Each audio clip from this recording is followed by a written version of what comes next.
The fourth wall is the imaginary wall at the front of the stage in a traditional three-walled box set in a proscenium theatre, through which the audience sees the action in the world of the play. The concept is usually attributed to the philosopher, critic and dramatist Denis Diderot. The term itself was used by Molière. The fourth wall illusion is often associated with naturalist theatre of the mid-19th century, and especially with the innovations of the French director André Antoine. The restrictions of the fourth wall were challenged in 20th-century theatre, speaking directly to, otherwise acknowledging or doing something to the audience through this imaginary wall, or, in film, television, and video games, through a camera, is known as breaking the fourth wall, as it is a penetration of a boundary normally set up or assumed by works of fiction. This is considered a metafictional technique. In literature and video games, it occurs when a character acknowledges the reader or player. Breaking the fourth wall should not be confused with the aside of the soliloquy, dramatic devices often used by playwrights where characters on stage are delivering inner monologues,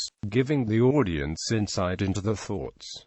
Convention of modern theatre. The presence of the fourth wall is an established convention of modern realistic theatre, which has led some artists to draw direct attention to it for dramatic or comedic effect when a boundary is broken, for example by an actor on stage speaking to the audience directly. It is common in pantomime and children's theatre where, for example, a character might ask the children for help, as when Peter Pan appeals to the audience to clap for Tinkerbell. One play that uses the fourth wall extensively for comedic effect is the complete works of William Shakespeare. The acceptance of the transparency of the fourth wall is part of the suspension of disbelief between a fictional work and an audience, allowing them to enjoy the fiction as if they were observing real events. Critic Vincent Canby described it in 1987 as that invisible scrim that forever separates the audience from the stage. Outside theatre. In painting, the metaphor of the fourth wall has been used by the actor Sir Ian McKellen with regard to the work of the painter L.S. Lowry. Lowry stood across the road from his subjects and observed. Often enough there are a number of individuals in a crowd peering back at him. They invite us momentarily into the world, like characters on a stage sometimes do. Breaking the fourth wall illusion. McKellen justifies this application of the theatre term to Lowry's art by explaining that Lowry's mid-air viewpoint is like a view from the dress circle, looking down as if to a stage, and, McKellen argues, Lowry often marks the limits of the street scene with curbstones or a pavement that feel like the edge of the stage where the footlights illuminate the action. In books, the metaphor of breaking the fourth wall has been applied to works that insert real-life authors directly into the fictional construct as narrators or characters. Breakfast of Champions, by Kurt Vonnegut, is a novel that has been described as using this technique in a way that is similar to the fourth wall breaking theatre of Bertolt Brecht. The metaphor of the fourth wall has also been applied by literary critic David Barnett aboard of The Rings. The Harvard Lampoon's parody of The Lord of the Rings when a character breaks the conventions of storytelling and refers to the text itself by saying, "It was going to be a long epic." This, in Barnett's view, breaks the fourth wall. In movies, comedy films by Mel Brooks, Monty Python, and Zucker, Abrahams and Zucker frequently broke the fourth wall with characters speaking or reacting to the audience so frequently that with these films, the fourth wall is so flimsy and so frequently shattered that it might as well not exist, according to the A.V. Club. Woody Allen broke the fourth wall several times in his movie Annie Hall, as he explained, because I felt many of the people in the audience had the same feelings and the same problems.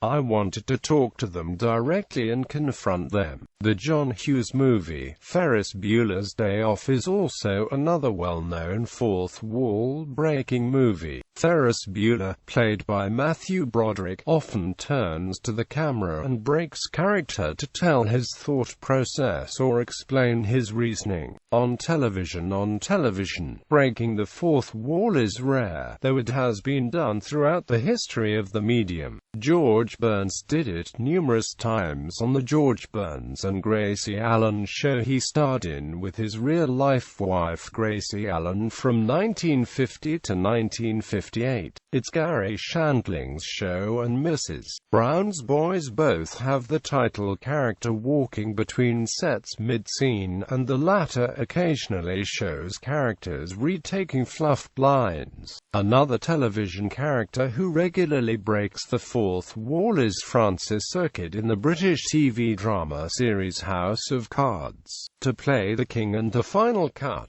Urquhart addresses the audience several times during each episode, giving the viewer comments on his own actions on the show. The same technique is also used in the American adaptation of House of Cards by main character Frank Underwood. The convention of breaking the fourth wall is often seen on mockumentary sitcoms, including The Office. Mockumentary shows which break the fourth wall poke fun at the documentary genre with the intention of increasing the satiric tone of the show. Characters in The Office directly speak to the audience during interview sequences. Characters are removed from the rest of the group to speak and reflect on their experiences. When this occurs, the rules of impersonal documentary are shattered. The person behind the camera, the interviewer, is also referenced when the characters gaze and speak straight to the camera. The interviewer, however, is only indirectly spoken to and remains hidden. The technique of breaking the fourth wall, which is seen in shows with complex genres, serves to heighten the comedic tone of the show while also proving that the camera itself is far from a passive onlooker.